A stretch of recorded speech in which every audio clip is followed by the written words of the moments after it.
నమస్తే. ప్రస్తుతం మనతో పాటు సీనియర్ జర్నలిస్ట్ దాము బాలాజీ ఉన్నారు. ఆయనతో మాట్లాడదాం. నమస్తే సార్. నమస్తే. సార్ ప్రాయశ్చిత్త దీక్ష చేపట్టారు పవన్ కళ్యాణ్ అని చెప్పేసి అంటున్నారు. అండ్ ఆయన మీడియాతో కూడా మాట్లాడారు.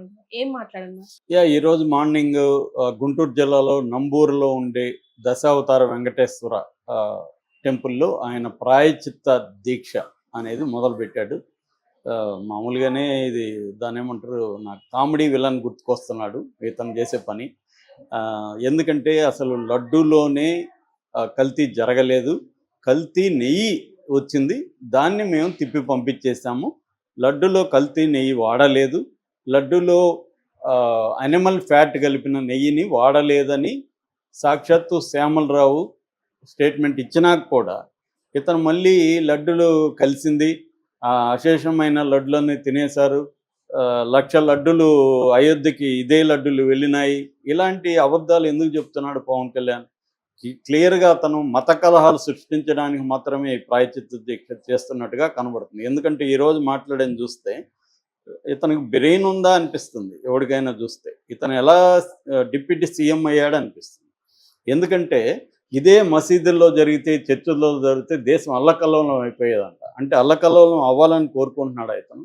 ఒక పక్క అసలు లడ్డూలో కలవలేదురా అని వాళ్ళే అఫ్సెల్గా ఇస్తే, ఈరోజు ప్రింట్ ఇంటర్వ్యూలో క్లియర్గా శ్యామలరావు చెప్పింది ఏంది? ద ప్రింట్ వచ్చిన ఇంటర్వ్యూలో శ్యామలరావు ఏం చెప్పాడు? అసలు లడ్డులో ఏ రకమైన కల్తీ జరగలేదు, లడ్డు ప్యూర్గానే ఉంది, నెయ్యిలో కల్తీ జరిగినట్టుగా ల్యాబ్ రిపోర్ట్ వచ్చిన తర్వాత మేము ఆ నెయ్యిని 2 ట్యాంకర్ల నెయ్యిని వెనక్కి పంపించేసాం. ఏఆర్ ఫుడ్స్ సంబంధించిన 4 ట్యాంకర్లు వచ్చాయి, అందులో 2 ట్యాంకర్లను పంపించేసాం అని చెప్పాడు. ఇలా 2 ట్యాంకర్లు కాదు, ఎవరీ ప్రభుత్వ అధీనంలో ఉన్నప్పుడు, టీటీడీ ఉన్నప్పుడు, ఈవెన్ తెలుగుదేశం ప్రభుత్వంలో కూడా 2014 నుంచి 19 వరకు 15 టైమ్స్ ఇలాగా రిజెక్ట్ చేశారు, పదార్థంలో వేరే ఉందని. అట్లాగే జగన్ ప్రభుత్వంలో కూడా 18 టైమ్స్ రిజెక్ట్ చేశారు. ఇది వెరీ వెరీ రెగ్యులర్ ప్రాసెస్. ఎందుకంటే నెయ్యి అనేది వాళ్ళు ఎంత కరెక్ట్గా చేసినా ఒక్కొక్కసారి ఇదయ్యేటుంది. కావాలని ఫ్యాట్లో కలపాలని టీటీడీలో కలుపుతారనేది ఎవరు కూడా ఊహించరు. అదేమన్నా అంటే ఏదో హిందువుల్ని మత పవిత్రాన్ని చేయాలి అనేదన్న టెర్రరిస్ట్ ఐడియా ఉంటే తప్ప మామూలు వ్యాపారస్తులు ఎవరు అట్లాంటిది పూనుకోరు. ఎందుకంటే వాళ్ళకి తెలుసు అది క్రిమినల్ యాక్టు, రేపు మన వ్యాపారం క్లోజ్ అయిపోతుంది, మనం జైలుకి పోతామని తెలుసు. టీటీడీ గుడ్డిగా మనమంటే నెయ్యి తెచ్చుకుంటాం, టేస్ట్ బాగాలేదు, ఇదేదో బాగాలేదు అనుకుంటాం తప్ప టీటీడీ అలా కాదు. దానికి ఒక రోబస్ట్ టెస్టింగ్ సిస్టమ్ ఉంది. అక్కడ ఎక్స్పర్ట్లను పెట్టుకున్నారు, అక్కడ ల్యాబ్స్ ఉన్నాయి, వాళ్ళు టెస్ట్ చేస్తారు. వచ్చిన నెయ్యి అంతా కూడా గోడౌన్కి ముందే, గోడౌన్లోకి తిరుమలకి పైకి కొండపైకి రాకముందే తిరుపతి గోడౌన్లు ఉన్నాయి. గోడౌన్లోకి నెయ్యి రాకముందే అక్కడ 3 శాంపుల్స్ తీసుకుంటారు. ఒకటి మాయిశ్చరు, ఒకటి వెజిటబుల్ ఎలిమెంట్స్ ఏమన్నా ఉన్నాయా, ఫారిన్ ఎలిమెంట్స్, యానిమల్ ఎలిమెంట్స్ ఏమన్నా ఉన్నాయా, 3 రకాలుగా ఆవిడ 3 ఎక్స్పర్ట్లు తీసుకొని చేస్తారు. అయినప్పటికి కూడా ఏమన్నా వచ్చాయంటే వాటిని రిజెక్ట్ చేస్తారు, కింద నుంచే పంపించేస్తారు. గోడౌన్కి రావు, కొండ మీదకి రావు. పోర్టు అంటారు లడ్డు తయారు చేసేదాన్ని, ఆ కిచెన్ని, ఆ పోర్టు దగ్గరికి అసలు రాదు. సో ఇది ఆయన కూడా, శ్యామలరావు కూడా చెప్పింది. ఇదంతా కూడా ఎప్పుడు జరిగింది? జగన్ ప్రభుత్వంలో జరగలేదు కదా, మొన్న జూలైలో జరిగింది. జూలైలో కదా రిపోర్ట్ వచ్చింది. జూలైలో 17వ తేదీ వాళ్ళకి శాంపుల్స్ వెళ్తే నేషనల్ డైరీ డెవలప్మెంట్ బోర్డుకి వాళ్ళు 23న ఇచ్చారు. ఇప్పటి వరకు ఎందుకు చెప్పలేదనే దానికి ఆన్సర్ ఎవడు ఇవ్వట్లేదు. జూలైలో వస్తే సెప్టెంబర్లో ఎందుకు చంద్రబాబు అనౌన్స్ చేశాడు? వాళ్ళ మీద ఎందుకు కంప్లైంట్ చేయలేదు? ఏఆర్ ఫుడ్స్ మీద కంప్లైంట్ చేయాలి కదా. మామూలు నీకేదన్నా కొవ్వు కలిసిపోయి ఉంటే టీటీడీ ఈ టెస్ట్ చేసిన వాళ్ళు కూడా బాధ్యులే కదా. సో కలిసిపోయిందని ఎలా చెప్తున్నారు? ఎవరు చెప్తున్నారు ఇక్కడ? ఇది క్లియర్గా పొలిటికల్ గేము. మేబీ పవన్ కళ్యాణ్కి మోడీ చెప్పాడా మత కలహాలు సృష్టించు, నాకు ఎన్నికల్లో సపోర్ట్ కావాలని?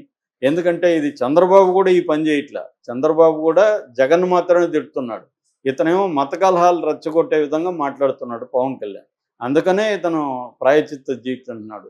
సమాజంలో వరదలు వచ్చినా కూడా ఇతను మనిషి కనబడలే. ఇతను వరదలు వచ్చినప్పుడేమో ఇతను హనీమూన్కి వెళ్ళాడు సింగపూర్కి.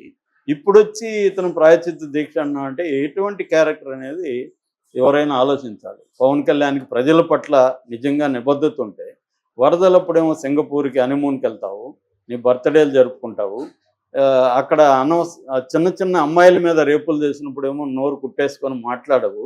ఇప్పుడొచ్చి కల్తీ జరగని లడ్డులో అసలు నెయ్యే రాలేదు పైకి, ఆ నెయ్యి వాడలేదని వాళ్ళే చెప్తుంటే టీటీడీ వాళ్ళు, ఇతనేమో 3 లక్షలు అయోధ్యకి వెళ్ళి వాళ్ళని రెచ్చగొట్టడం, అయోధ్యకి వెళ్ళిపోయినాయంట 3 లక్షల లడ్లు మొత్తం తినేశారంట.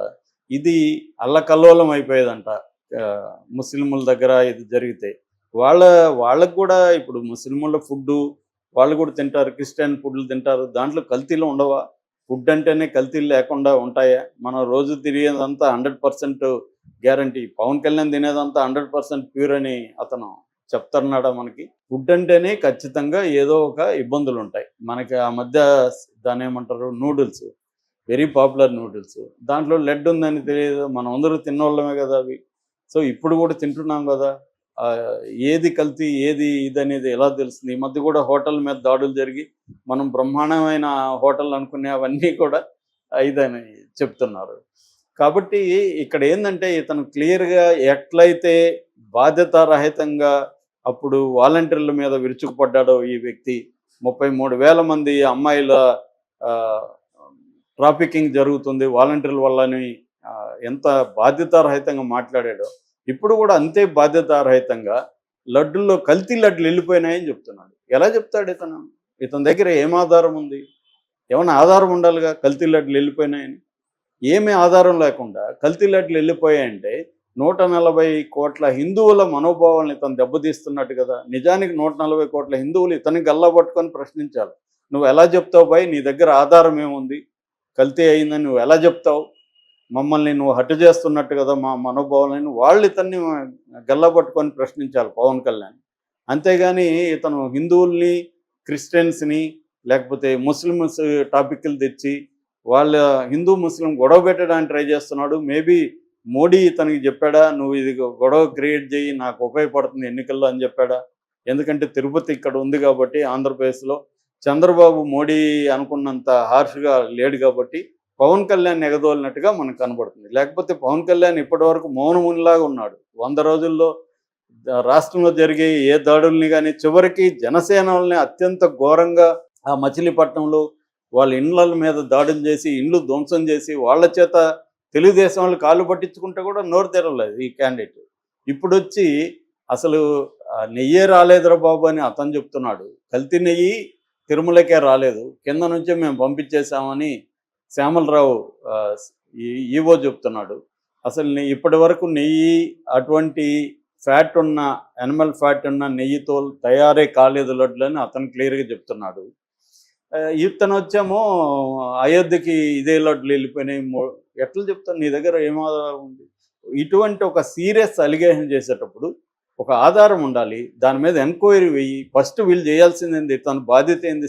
డిప్యూటీ సీఎంగా ఇతను సిబిఐ ఎంక్వైరో దాని మీద సిట్టింగ్ జడ్జి ఎంక్వైరో ఫస్ట్ వేయాలి. ఏదన్నా ఒకటి ఆరోపణ వస్తే వీళ్ళు చేయాల్సిన పని ఏంది? బాధ్యత ఉన్నవాళ్ళు ఎవరైనా ఎంక్వైరీ వేయాలి. ఎంక్వైరీలో తేలితే అప్పుడు మాట్లాడాలి. అంతవరకు రాజకీయంగా అది ఆరోపణలు తప్ప అది వాస్తవం కాదు. అవేమి లేకుండా 3 లక్షల లడ్లు అట్లా వెళ్ళిపోయినాయి, లక్షలాది లడ్లు